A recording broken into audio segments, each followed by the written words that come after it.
Gusto ko lang sanang pag-usapan itong binabalak na pagdinig sa Senado ni Senator Bato de la Rosa. Iimbestigahan daw niya. Motu proprio. Ibig sabihin, initiative niya mismo.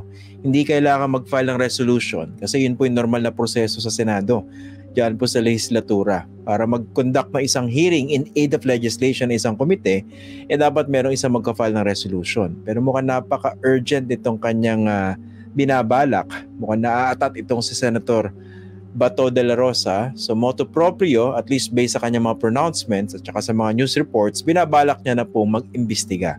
Ang kanyang committee po, Committee on Public Order and Dangerous Drugs. Sa unang tanong natin dito, seryoso po ba kayo sa binabalak ninyo? Kasi mukha po tayo naglolokohan dito. Mukhang isang malaking kalokohan itong binabalak ni Senator Bato de la Rosa na imbestigahan yung drug war ng dating administrasyon ni dating Pangulong Rodrigo Duterte. Hindi po ba isa siya sa mga promotor nitong drug war na ito? Anong gagawin niya? Imbestigahan yung sarili niya. Hindi po ba siya yung unang PNP chief ng nooy Pangulong Rodrigo Duterte noong inilunsad po itong madugong drug war na ito? Tama yung sabi kanina ni Senator Trillanes. Nung dating nasa PNP siya, he had all opportunities. He had all the time to investigate these abuses kaugnay po sa drug war. Bakit ngayon bigla siyang mag-iimbestiga? Alam niyo po kung ano mangyayari dyan kung siya yung mag-iimbestiga? Magiging isang malaking kalokohan yan. Isang malaking farce. Basically, makakaksaya dyan yung salapi po natin. Yung pera ng taong bayan. Pati po yung oras sa mga senador. Oras ng media na magko-cover, oras ng mga tao na manonood. Isa po siyang pag-aksaya. Kaya dapat iniisip din po natin, no? Lalo magkakaroon ng eleksyon sa pagkasenador. Diyan po sa paparating na midterm elections, May 2025. Alam nyo, isipin nyo mabuti yung mga ihahalal nyo sa Senado para hindi tayo nagkakaroon ng mga ganitong kalokohan. Isang malaking joke. Isipin nyo gagamitin yung resources ng Senado, gagamitin yung posisyon para protektahan yung sarili niya. Hindi po ba matinding kalokohan yun? Alam naman natin kung bakit niya ginagawa yan. Dahil gusto niyang sagutin yung mga lumalabas na ebidensya at testimonya dyan sa Quadcom. Dyan po sa House of Representatives. Iniimbitahan siya, di ba, ng mga congressman? Oh, you're welcome to attend our hearings at sagutin itong mga paratang. Naintindihan din natin kung bakit kung siya bilang senador ayaw niyang humarap dyan sa mababang kapulungan. Dyan po sa House of Representatives para sagutin. Ginagamit niya interparliamentary courtesy. Okay lang yon. Sige. Pero 'di ba sabi rin nila ng panahon nila, kung wala kang tinatago, bakit ka matatakot humarap? O bakit hindi ka humarap? Kung walang tinatago, edi humarap. Magkapantay naman po kayo sa bata ng konstitusyon. 'Di ba? Magkapantay po ang miyembro ng House of Representatives at ng mga senador. Magkapantay po 'yan. Hindi mas mataas ang senador doon sa mga kongresista. Pantay po 'yan. Hindi mag-appear.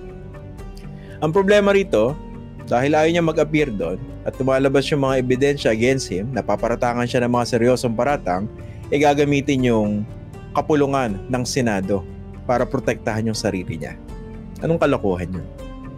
Diba? Kasi kung seryoso, madali naman basahin yung nangyayari, diba? Hindi naman kailangan maging kritiko ka ng gobyerno. Actually, kung nag-iisip ka, diba? Miski loyalista ka, kung gagamitin mo lang yung kokote mo, napaka-obvious naman kung bakit nag-iimbestiga. Hindi naman tumbok dito na hindi, talagang gusto po nating malaman kung ano po yung mga pag-abuso, kung meron man, doon po sa isinagawang kampanya ng dating administrasyon laban sa illegal na droga. Di ba naglalabasan ngayon yung mga pang-aabuso na yan? Actually, lumalabas na naman yan noon pa, noong panahon ng dating administrasyon. Pero sila yung nasa poder, sila yung nasa posisyon. Maraming takot, hindi makapagsalita. Wala nangyari. Diba? Bilangin nyo. Diba? Doon sa mismong bilang ng Philippine National Police, naalala nyo ba nung panahon ng Duterte administration? Meron pa silang hashtag na real numbers. Ito rin yung totoong numero ng mga napatay sa ngalan ng drug war. 6,252 at least. Nahinto yun sa bilang na yon dahil hindi na nila isinapubliko yung numero. Kasi noong mga panahon na yon, sinasagot ng PNP Yung lumalabas na numero naman sa mga civil society groups, human rights organizations, at pati mga kritiko ng gobyerno, pati media count. Sinasagot nila, sinasabi, hindi masyado maraming sinasabi yung napatay sa drug war. Ang huling bilang na isinapubliko ng PNP, 6,252. At lahat daw yan ang laban, kaya napatay. Dun pa lang sa puntong yon kalokohan eh. Hindi ba magre-raise na agad ng question yon?